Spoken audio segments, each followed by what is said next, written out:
নমস্কার বন্ধুরা, হাতে মাখা মুসুর ডালের এই দারুণ টেস্টি রেসিপিটা থাকলে এক থালা ভাত বা রুটি নিমেষেই খেয়ে ফেলবেন। এতটাই টেস্টি হয় এই রেসিপি। বাড়ির প্রত্যেকেই ভীষণ পছন্দ করবে আর বাড়িতে থাকা অল্প কিছু উপকরণ দিয়ে খুব সহজেই বানিয়ে নিতে পারবেন। তো বন্ধুরা, রেসিপিটা তৈরি করার জন্য এখানে আমি দেখুন একটা বড় বাটির মধ্যে নিয়ে নিলাম ছোট এক বাটি মুসুর ডাল। আপনারা যেই পরিমাণে রেসিপি তৈরি করবেন সেই অনুযায়ী মুসুর ডালের পরিমাণটা কম বা বেশি করে নিয়ে নেবেন। এরপর মুসুর ডালের মধ্যে আমি কিছুটা পরিমাণে জল দিয়ে 2 থেকে 3 বার জল পাল্টে মুসুর ডাল ধুয়ে নেব। তো বন্ধুরা, জল পাল্টে মুসুর ডাল ধুয়ে নিয়েছি। এখন ডালের বাটিটা ধরে সরিয়ে রাখবো। এদিকে আমি একটা মিডিয়াম সাইজের পেঁয়াজকে খোসা ছাড়িয়ে পরিষ্কার করে প্রথমে ধুয়ে নিয়েছি। এখন পেঁয়াজটাকে স্লাইস করে কুচিয়ে কেটে নেব। তো বন্ধুরা, পুরো পেঁয়াজটা এইরকম স্লাইস করে কুচিয়ে কেটে নিয়েছি। এরপর দেখুন নিয়ে নিচ্ছি এইরকম একটা ছোট সাইজের টমেটোটাকেও স্লাইস করে কুচিয়ে কেটে নেব। আর বন্ধুরা, আপনারা যদি ডালের পরিমাণ এর থেকে বেশি দেন তবে পেঁয়াজ, টমেটো আর বাকি উপকরণের পরিমাণও কিন্তু বাড়িয়ে নেবেন। টমেটোটাকে স্লাইস করে কুচিয়ে নিয়েছি। এরপর নিয়ে নিচ্ছি 3টে কাঁচা লঙ্কা। কাঁচা লঙ্কার পরিমাণ আপনারা নিজেদের স্বাদ অনুযায়ী কম বা বেশি করে নিয়ে নেবেন। তো 3টে কাঁচা লঙ্কাকে মাঝখান থেকে চিড়ে নিয়েছি। এখন এগুলোকে তুলে একটা প্লেটের মধ্যে রেখে দেব। পেঁয়াজ, টমেটো আর কাঁচা লঙ্কা একটা প্লেটে তুলে সরিয়ে রাখলাম। আর এদিকে দেখুন আরও একটা প্লেট নিয়ে নিয়েছি। এখন এর মধ্যে নিয়ে নেব ধুয়ে রাখা মুসুর ডাল, মানে যে এক বাটি মুসুর ডাল পরিষ্কার করে জলে ধুয়ে রেখেছিলাম সেই মুসুর ডালটা নিয়ে নিলাম। এখন এর মধ্যে দিয়ে দেব কুচিয়ে নেওয়া পেঁয়াজ, স্লাইস করে কুচিয়ে রাখা টমেটো আর চিড়ে রাখা কাঁচা লঙ্কা। এখন এর মধ্যে দিয়ে দেব স্বাদ অনুযায়ী লবণ, অল্প পরিমাণে দিয়ে দেব হলুদ গুঁড়ো। এখানে আমি হাফ চা চামচের থেকেও একটু কম হলুদ গুঁড়ো দিয়ে দিলাম। আর দিয়ে দেব 1 চা চামচ শুকনো লঙ্কার গুঁড়ো। এখন এগুলোকে একসাথে খুব ভালো করে হাত দিয়ে মেখে নেব, মানে মুসুর ডালের সাথে সমস্ত মশলা দিয়ে খুব ভালো করে হাত দিয়ে ডলে ডলে বেশ সুন্দর করে মেখে নিতে হবে। এখন মুসুর ডালটা যত সুন্দর করে মাখা হবে রান্নার স্বাদও কিন্তু বন্ধুরা ততটাই ভালো হবে। আপনারা চাইলে এর থেকে একটু বড় পাত্রে ডাল নিয়ে ডাল মেখে নিতে পারেন, তাহলে আপনাদের মাখতে আরও বেশি সুবিধে হবে। তো এদিকে দেখুন আমি ডাল আর সমস্ত উপকরণ দিয়ে খুব ভালো করে হাত দিয়ে ডলে ডলে মেখে নিচ্ছি। ডাল মাখতে মাখতে আপনাদের সাথে একটা কথা শেয়ার করে নিই।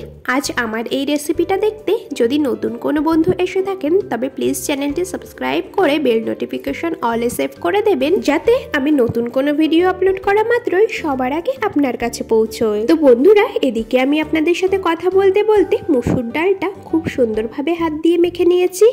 এদিকে ওভেনে একটা কড়াই বসিয়ে কড়াইটা খুব ভালো করে গরম করে নিয়েছি। এরপর এই গরম কড়াইয়ের মধ্যে দিয়ে দিলাম পরিমাণ মতো সর্ষের তেল। তেল খুব ভালো করে গরম করে নিয়ে দিয়ে দিচ্ছি 1 চা চামচ কুচিয়ে নেওয়া রসুন। এখানে আমি 6 কোয়া রসুন একদম চিটি চিটি করে কুচিয়ে কেটে নিয়েছি। আর দিয়ে দিলাম একটা শুকনো লঙ্কা। রসুন দিয়ে খুব বেশি ভাজবো না, একদম হালকা করে ভেজে নেব। ওই 20 সেকেন্ডের মতো রসুনটা হালকা একটু নেড়ে ভেজে নিয়েছি। আর এখন এর মধ্যে দিয়ে দিলাম হাতে মেখে রাখা মুসুর ডাল। এখন গ্যাসের ফ্লেম মিডিয়ামে রেখে মুসুর ডালটা বেশ সুন্দর করে ভেজে নেব। বন্ধুরা, আমরা সকলেই তো কম বেশি বাড়িতে মুসুর ডাল পাতলা করে রান্না করে খেয়ে থাকি, আবার মুসুর ডাল সেদ্ধ খেয়ে থাকি। তবে আপনারা একবার হাতে মাখা মুসুর ডালের এই দারুণ রেসিপিটা তৈরি করে দেখতে পারেন। আশা করছি আপনাদের ভীষণ ভালো লাগবে। আর এই ভিডিওটা দেখে যদি আপনারা রেসিপিটা তৈরি করেন তবে অবশ্যই কিন্তু আমাকে কমেন্টস করে জানাবেন রেসিপিটা আপনাদের কেমন লেগেছে। তো এদিকে আমি হাতে মাখা ডালটাকে 3 মিনিট মিডিয়াম ফ্লেমে খুব ভালো করে ভেজে নিয়েছি। এখন এর মধ্যে দিয়ে দিচ্ছি 1.5 কাপ জল। তো জল দিয়ে খুব ভালো করে একটু নেড়ে সবকিছু একসাথে মিশিয়ে নিলাম। ঝোলটা যখনই এই রকম ফুটে আসবে তখন একটা ঢাকনা দিয়ে 5 থেকে 7 মিনিটের জন্য ঢেকে দেব, যতক্ষণ না ডাল সুন্দরভাবে সেদ্ধ হচ্ছে আর জলটাও বেশ খানিকটা শুকিয়ে আসছে। ডাল এক পাশের ওভেনে রান্না হতে থাকুক, আরেক পাশের ওভেনে দেখুন বসিয়ে দিয়েছি একটা ফ্রাই প্যানটা খুব ভালো করে গরম করে নিয়ে এর মধ্যে দিয়ে দিলাম বড় চামচের 1 চামচ রান্নার তেল। আর তেল খুব ভালো করে গরম করে নিয়েছি। এখন এর মধ্যে একটা ডিম ফাটিয়ে দিয়ে দিচ্ছি। ডিম ফ্রাই প্যানের মধ্যে দিয়ে ডিমের ওপর থেকে সামান্য পরিমাণে লবণ ছড়িয়ে দেব। আর ডিমটাকে এইরকমভাবেই 10 থেকে 15 সেকেন্ডের মতো ছেড়ে দিয়ে তারপর একেবারে ঝুড়ি ঝুড়ি করে ভেজে নেব, মানে ডিমের ভুজিয়া তৈরি করে নেব। তো বন্ধুরা দেখুন, ডিমটা সুন্দরভাবে ভেজে ডিমের ভুজিয়া তৈরি করে নিয়েছি। এখন গ্যাসের ফ্লেম অফ করে দেব। আর ওদিকে আরেক পাশের ওভেনে ডাল রান্না হতে বসিয়েছিলাম। 6 থেকে 7 মিনিট পর ঢাকা খুলে নিলাম। তো বন্ধুরা দেখতেই পাচ্ছেন ডালটা কিন্তু একেবারে সুন্দরভাবে সেদ্ধ হয়ে গেছে, আর ডালের থেকে জলও কিন্তু অনেকটাই কমে এসেছে। এই সময় এর মধ্যে দিয়ে দিতে হবে ডিমের ভুজিয়া। ডিম ভুজিয়া দিয়ে দিয়েছি, আর দিয়ে দেব হাফ চা চামচ ভাজা মশলার গুঁড়ো। এখানে আমি গোটা জিরে, গোটা ধনে আর একটা শুকনো লঙ্কা ড্রাই রোস্ট করে তারপর গুঁড়ো করে নিয়েছি। ডিম ভুজিয়া আর ভাজা মশলা দিয়ে খুব ভালো করে নেড়েচেড়ে মিশিয়ে নেব। এইরকমভাবে আরও মিনিট খানিকের মতো নেড়েচেড়ে রান্না করে নেব। তাহলে ডালটা আরও একটু ঘন হয়ে বেশ মাখো মাখো তৈরি হবে, আর খেতেও কিন্তু বেশ ভালো লাগবে। বন্ধুরা, মুসুর ডালের এই দারুণ রেসিপিটা ভাত, রুটি, পরোটা যে কোনো কিছুর সাথে পরিবেশন করতে পারেন, খেতে অসাধারণ লাগে।